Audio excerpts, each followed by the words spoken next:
वसई विरारमध्ये एक गुन्हा दाखल झालेला आहे। जमिनीच्या वादातला हा गुन्हा आहे आणि जमील शेख यांच्यासहित त्यांचे साथीदार यांच्यावर हा गुन्हा दाखल झालेला आहे।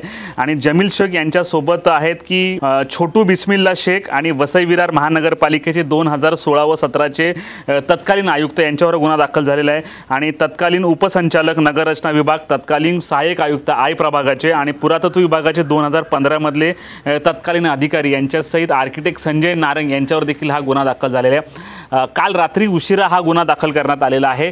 आणि विशेष म्हणजे याच्यामध्ये तक्रारदार स्वतः पोलीस आहेत। श्री नवनाथ केशवराव मोरे, सहाय्यक पोलीस आयुक्त वसई विभाग मीरा भाईंदर यांनी ही स्वतः फिर्याद दिलेली आहे आणि त्यांच्या फिर्यादीनुसार रात्री उशिरा हा गुन्हा दाखल करण्यात आला आहे।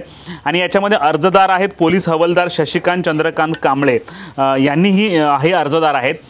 हे संपूर्ण प्रकरण वसई पोलीस स्टेशनला लागून जी जमीन आहे त्या जमिनीशी रिलेटेड हे प्रकरण आहे आणि त्याच्या बाजूला किल्ला आहे। आणि ही जे फिर्यादीमध्ये म्हटलेले आहे की हा संपूर्ण सातबारा जो आहे मीरा भाईंदर वसई विरार पोलिसांच्या नावावर आहे आणि याची संपूर्ण देखरेखची जबाबदारी सार्वजनिक बांधकाम विभागाची आहे। असं असताना तिकडे रस्ता दाखवला, 12 मीटर रस्ता दाखवला, 400 मीटर लांब रस्ता दाखवला, त्याच्यावर डांबरीकरण केलं, त्याच्यावर अतिक्रमण केलं आणि त्या प्रकरणी जमील शेख आणि इतरांवर हा गुन्हा दाखल केलेला आहे। आणि आर्किटेक्ट यांनी ही परवानगी आणली म्हणून हा गुन्हा दाखल त्यांच्यावर देखील करण्यात आलेला आहे। आणि त्यावेळेला जे सहाय्यक आयुक्त होते, तिकडचे आयुक्त होते, पुरातत्व विभागाचे अधिकारी होते, त्यांनी कानाडोळा केला आणि त्यांनी या संपूर्ण प्रकरणात लक्ष घातलं नाही, हलगर्जीपणा केला म्हणून त्यांच्यावर हा गुन्हा दाखल करण्यात आलेला आहे। आणि मागील अनेक दिवसांपासून हे प्रकरण सुरू होतं।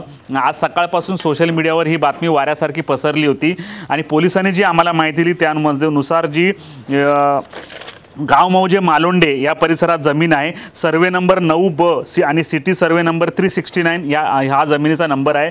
आणि टोटल जमिनीचं क्षेत्र आहे 1.84 म्हणजे 1 एकर 84 गुंठे ही मिळकत आहे। आणि ही 1/10/1927 पासून वसई पोलीस स्टेशन करता आणि पोलीस वसाहती करता दिलेली जमीन आहे।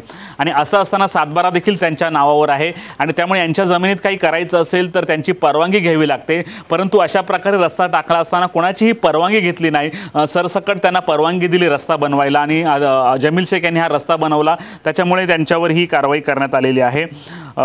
2015 मध्ये तत्कालीन अधिकाऱ्याने सर्वे नंबर 9 मधील अंतर्गत रस्ता असलेली शासकीय जमीन मिळकत ही पोलीस विभागाची असताना हा अंतर्गत रस्ता असून तो सार्वजनिक अथवा वसई विरार महानगर प्रशासनाने EP 64 नुसार बनवलेल्या DP रोड नाही आणि असं असताना त्याची परवानगी देखील घेतलेली नाही। त्यामुळे संपूर्ण प्रकरणामध्ये पोलिसांनी आता हा गुन्हा रात्री दाखल केलेला आहे।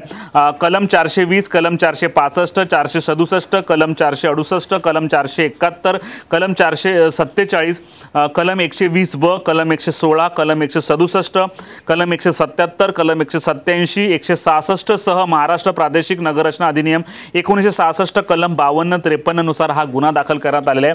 आणि या संपूर्ण प्रकरणात आम्ही जमील शेख यांच्याशी बोलण्याचा प्रयत्न केला, परंतु जमील शेख यांचा फोन हाच बंद आहे, त्यामुळे त्यांच्याशी काही संपर्क होऊ शकणार नाही। यांच्या आर्किटेक्टशी बोलण्याचा प्रयत्न केला परंतु त्यांचा देखील फोन बंद आहे। या प्रकरणी पोलिसांशी आम्ही बोलण्याचा प्रयत्न केला परंतु पोलिसांनी सध्या ऑन कॅमेरा काही बोलण्यास नकार दिलेला आहे। रात्री उशिरा हा गुन्हा दाखल झालेला आहे आणि जी FIR आम्हाला भेटली त्या FIRच्या अनुषंगाने आम्ही ही संपूर्ण बातमी आपल्यापर्यंत देत आहोत। हा जो रस्ता आहे म्हणजे तुम्ही वसई कोर्टाच्या तिथे पुढे गेला, वसई पोलीस स्टेशन आहे आणि त्याच्या आतमध्ये 6000 स्क्वेअर फीटचा जमील शेख यांचा बंगला आहे आणि त्या बंगल्याला जाण्यासाठी 12 मीटरचा स्पेशल असा रोड दिलेला आहे। तक्रारदाराचं असं म्हणणं आहे की हा रोड जो आहे आमच्या जागेतील आहे, म्हणजे पोलिसांच्या जागेतील आहे आणि तुम्हाला इकडे जर रोड बनवायचा होता तर आमची परवानगी घेतली का, आम्हाला विचारलं का, आणि आम्हाला विचारलं नाही म्हणून आमची तक्रार आहे। आणि संपूर्ण प्रकरणामध्ये खोलवरपर्यंत पोलिसांनी गेल्या वर्षभरापासून तपास केला आणि रात्री उशिरा हा गुन्हा दाखल केलेला आहे। तर दुसरीकडे हा संपूर्ण गुन्हा राजकीय हेतूने दाखल केल्याचं देखील म्हटलं जाते, कारण जमील शेख हे नाव बहुजन विकास आघाडीच्या एक नेत्यांमध्ये जोडलं जातं आणि त्यांना बदनाम करण्यासाठी किंवा त्यांची कुठेतरी प्रतिमा मलिन करण्यासाठी सत्ताधारी पक्षांनी कुठेतरी आपल्या बळाचा सत्तेचा वापर करून हा पोलिसांवर प्रेशर करून हा गुन्हा दाखल करायला लावला असं देखील चर्चा आहे। परंतु त्या चर्चेमध्ये आपल्याला जायचं नाही, जे पोलीस दप्तरी गुन्हा दाखल आहे त्यावर आम्ही ही संपूर्ण बातमी आपल्यापुढे प्रकाशित करत आहोत। सध्या जमील शेख, छोटू बिस्मिल्ला शेख, संजय नारंग आर्किटेक्ट आणि त्यावेळी जे तत्कालीन सहाय्यक आयुक्त जे होते सतीश लोखंडे, पुरातत्व विभागाचे अधिकारी आणि आय प्रभाग म्हणजे वसईगाव प्रभागाचे सहाय्यक आयुक्त यांच्यावर हा गुन्हा दाखल झालेला आहे। या प्रकरणात सध्या कोणीही ऑन कॅमेरा बोलत नाही, परंतु या प्रकरणात पुढे काय होणार हे आता पोलीस तपासानंतरच समोर येईल। HP लाईव्हसाठी प्रवीण नलावडे, वसई।